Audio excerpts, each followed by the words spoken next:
স্বাগতম জানাচ্ছি বাংলাভিউ সরাসরি সম্প্রচারে। স্টুডিও থেকে আপনাদের সাথে যুক্ত হয়েছে আমি শ্রাবণী তালুকদার। জানিয়ে দেব আমাদের হাতে থাকা এবারের আপডেট। সর্বশেষ আপডেট সবার আগে পেতে চোখ রাখুন বাংলাভিউয়ে এবং আপনার ভালো লাগা, খারাপ লাগা বা যে কোনো ধরনের পরামর্শ মন্তব্যের মাধ্যমে জানিয়ে দিন।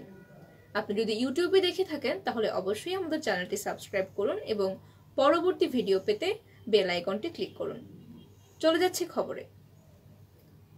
পানির অপর নাম জীবন।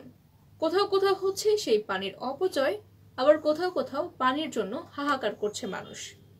সম্প্রতি সিলেট মহানগরের নায়রপুল থেকে বন্দর বাজার হয়ে জিতু মিয়ার পয়েন্ট পর্যন্ত স্থাপন করা হয়েছে নতুন পানির লাইন, কিন্তু একাধিক স্থানে নতুন পাইপ লাইনের জয়েন্ট খুলে যাওয়ার কারণে নগরের 13 নং ওয়ার্ডের বাসিন্দারা গত 4 দিন ধরে অনেক পানির কষ্টে রয়েছেন।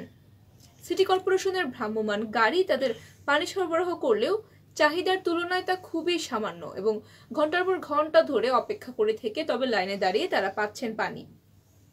13 নং ওয়ার্ডের বাসিন্দারা জানান, গত 4 দিন ধরে তারা পানির কষ্টে রয়েছেন। পাইপের জয়েন্টে সমস্যা হওয়ায় পানি পাচ্ছেন না তারা, তাই তারা পানি কিনে ব্যবহার করছেন। সিসিকের ভ্রাম্যমাণ গাড়িতে যে পানি সরবরাহ করা হচ্ছে তা চাহিদার তুলনায় খুবই সামান্য এবং ঘন্টার পর ঘন্টা লাইনে দাঁড়িয়ে থেকে তবেই সেই পানি সংগ্রহ করতে হচ্ছে। একেই চলছে রমজান মাস, রোজা রেখে পানির এই কষ্ট তাদের জন্য খুব বেশি দুর্দান্ত কষ্ট এবং এই পানির সমস্যা তাদের জন্য একটি ভয়ানক সমস্যা হয়ে দাঁড়িয়েছে। 13 নং ওয়ার্ডের এলাকাগুলো হচ্ছে মির্জা জাঙ্গাল, তোপখানা, জামতলা, তেলিহাওর, দক্ষিণ তালতলা, লামা বাজার, মাছু দিঘির পাড়, রামের দিঘির পাড়। এসব এলাকায় মানুষ রয়েছেন প্রায় 2000। ভুক্তভোগীরা জানান, 2 দিন পুরো ওয়ার্ডে পানিই ছিল না। বুধবার থেকে কিছু কিছু এলাকায় পানি দেওয়া হচ্ছে।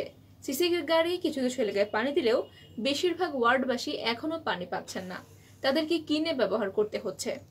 এ বিষয়ে 13 নং ওয়ার্ডের কাউন্সিলর শান্তনু দত্ত জানিয়েছেন, নতুন পাইপলাইনের কয়েকটি স্থানে জয়েন্টে সমস্যা হয়েছে, যে কারণে ওয়ার্ডটিতে পানির কষ্ট হচ্ছে। তবে তিনি বলেছেন, আগামীকাল অর্থাৎ শুক্রবারের মধ্যেই সমস্যা সমাধান হয়ে যাওয়ার আশাবাদ ব্যক্ত করছেন। সম্প্রতি শুধু এই 13 নং ওয়ার্ডেই নয়, পুরো সিলেট জুড়েই নতুন পাইপলাইন জয়েন্টের জন্য চলছে খোঁড়াখুঁড়ি।